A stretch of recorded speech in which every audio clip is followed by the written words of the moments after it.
quand on parle de nouvelles technologies pour le diabète de type 1, évidemment, on parle beaucoup de la pompe à insuline ou la détection de la glycémie en continu avec des appareils que le patient va porter sur lui.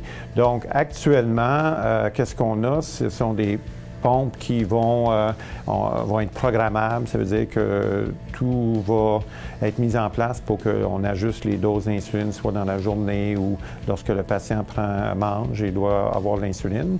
Et actuellement, il y a aussi certaines compagnies où on a un système de monitoring en continu, c'est-à-dire qu'il va prendre la glycémie à tous les 5 minutes, envoyer cette information aux patients et permettre aux patients de s'ajuster, surtout prévenir les hypoglycémies.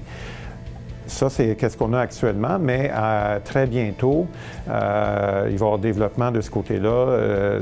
Déjà, on a une possibilité que la pompe arrête de perfuser l'insuline, par exemple, si on est en hypoglycémie la nuit, mais ça va se développer davantage et de plus, avec la possibilité de communication, bien, il y a ça va se faciliter. On va intégrer des téléphones intelligents, par exemple, dans le processus des pompes, etc. Le patient va pouvoir suivre un peu les glycémies, soit lui-même ou peut-être un parent qui a un enfant diabétique à distance via un téléphone intelligent et donc avoir toute cette information-là.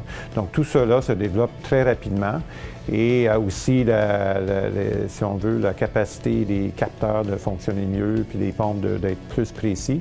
Et donc il y a beaucoup d'espoir que ça va même se développer jusqu'à un pancréas artificiel.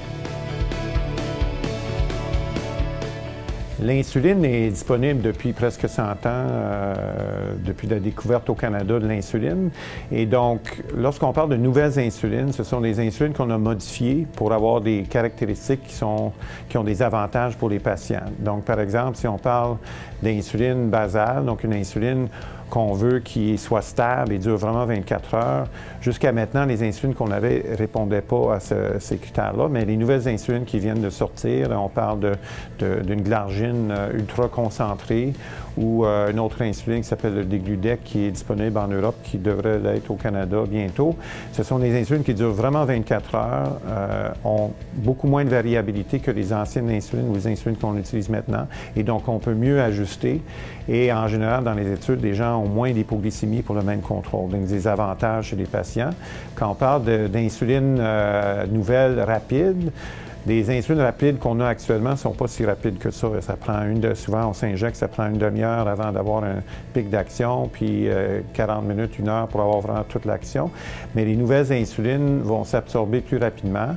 Et si on dit une insuline plus rapide, bien, elle peut mieux répondre aux montées de glycémie pendant les repas, donc devrait mieux permettre de contrôler la glycémie au repas.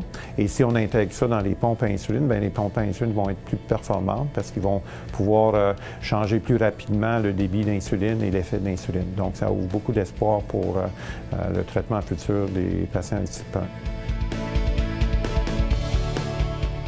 Jusqu'à maintenant, pour les patients diabétiques, on avait juste l'insuline. C'est sûr, les gens sont dépendants absolument à l'insuline, donc il faut leur donner ça, mais on n'avait pas beaucoup d'autres options. Dans les dernières années, surtout avec la recherche chez les patients avec diabète de type 2, il y a des nouvelles catégories qui ont démontré qu'ils, non seulement ils aidaient pour le contrôle du diabète, mais avaient beaucoup d'autres avantages. Une de ces catégories, c'est les inhibiteurs des SGLT2, c'est des transporteurs de glucose au niveau des reins, de sorte que quand les gens prennent ces médicaments-là, parce que c'est des médicaments par la bouche, ils se mettent à uriner plus de sucre et donc, surtout quand la glycémie monte. Donc, les glycémies montent moins élevées, il y a un peu de sucre dans les urines, donc les gens perdent du poids et étant donné il y a plus on se débarrasse plus de l'excès liquide et la pression est mieux contrôlée. Donc, ça peut aider à perdre du poids, contrôler la pression et empêcher la montée importante des glycémies. Donc, on commence à explorer ces médicaments-là chez les patients avec diabète de type 1 avec des résultats très intéressants. Donc, ça, c'est une possibilité. Aussi, il y a une autre catégorie qui s'appelle les incrétines. Ce sont des médicaments qui stimulent le pancréas à faire plus d'insuline et aussi bloque le glucagon, qui est l'hormone qui fait l'effet contraire de l'insuline. et coupe l'appétit. Donc, chez les gens avec du diabète de type 2, avec ces médicaments-là, ont tendance à perdre du poids, améliorer le contrôle de leur diabète, améliorer leur tension artérielle.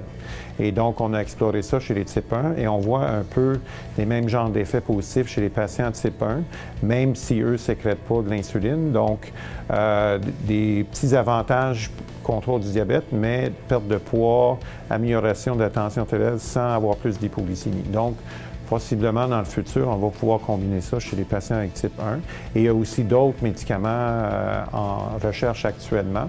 Et qu'est-ce qui est bien, c'est que qu'est-ce qu'on essaie d'explorer chez les type 1, si on voit des avantages, on commence à penser à l'utiliser chez les type 2. Et donc, le futur va nous permettre de dire si ces médicaments vont avoir autant d'avantages chez les type 1 et deviendraient un traitement de combinaison du futur. Le pancréas artificiel, c'est le rêve de tout patient diabétique et en fait de tout chercheur en diabète de type 1. En fait, on est déjà un peu au début, si on veut, de ça parce qu'on a les pompes, on a des capteurs de glucose et il y a une certaine communication entre les deux qui fait qu'on peut, par exemple, suspendre la perfusion d'insuline par une pompe pendant quelques heures.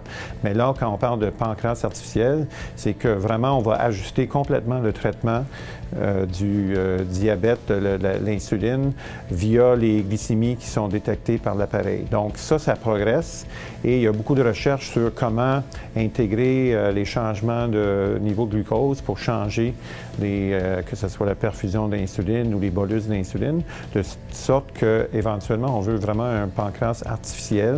Ça veut dire que le patient n'a même pas à changer lui-même le traitement, tout se fait automatiquement via qu'est-ce qu'il porte. Évidemment, le patient va être obligé de porter comme une pompe sur lui, des capteurs sur lui, et ça va être d'avoir un système qui intègre toute cette information-là et puisse ajuster le traitement le mieux possible. Évidemment, pour qu'il soit très sécuritaire, parce que si le patient, à ce moment-là, ne s'implique pas directement dans le contrôle, il faut être certain que ça fonctionne. Donc, tout ça se développe très rapidement avec la progression de la technologie. Et déjà, on commence à intégrer les téléphones intelligents dans le système de pompe à insuline. Et donc, on peut concevoir que dans les prochaines années, on va commencer vraiment à avoir des types de pancréas artificiels où la personne aura à faire peu dans sa gestion de diabète, évidemment, des bonnes habitudes de vie, et le traitement va s'ajuster automatiquement selon les glycémies. Donc ça, c'est en cours et il y a des gros groupes partout à travers le monde, en Europe, en Amérique du Nord, États-Unis et ailleurs, où les gens travaillent très activement pour développer ces technologies qui pourront être disponibles peut-être dans les prochaines années pour les patients diabétiques.